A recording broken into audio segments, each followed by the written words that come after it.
السلام علیکم۔ جب تک ہم دوسروں کی خوشیاں اور اپنے غم گنتے رہیں گے، ہم یوں ہی بے سکونی اور مروت کی آگ میں جلتے رہیں گے۔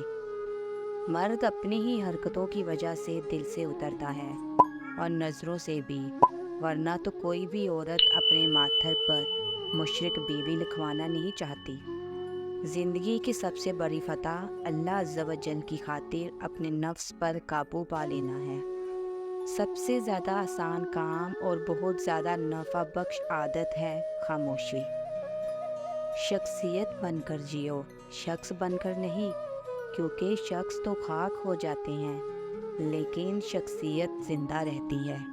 کسی انسان کا مکمل خاموش ہو جانا چیخ کر رونے کے برابر ہے۔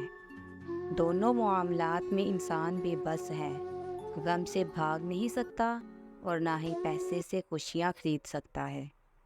دنیا کے سبھی لوگ خوبصورت ہیں، بدصورتی ہمارے رویوں اور سوچ میں ہے۔ کسی ناپسندیدہ بات پر خاموش رہنا ظرف اور معاف کر دینا اعلیٰ ظرفی ہے۔ دھوکے ہوتے رہتے ہیں، مگر دھوکے کو جان کر روگ نہیں بنا لینا چاہیے۔ مسکرائیے اور آگے نکل جائیے۔ اللہ پر توکل سے قسمت سے پہلے دل بدل جاتا ہے، دل کو قرار آ جاتا ہے اور انسان رب کی رضا میں راضی رہنا سیکھ جاتا ہے۔ خدا نے چیزیں استعمال کرنے اور لوگ محبت کرنے کے لیے بنائے ہیں، مگر انسان چیزوں سے محبت کرتا ہے اور لوگوں کو استعمال کرتا ہے۔ اندھیرے کو روشنی میں بدلنے کے لیے روشنی کی ایک ننھی سی کرن ہی کافی ہوتی ہے۔ ہو سکتا ہے وہ کرن آپ ہیں۔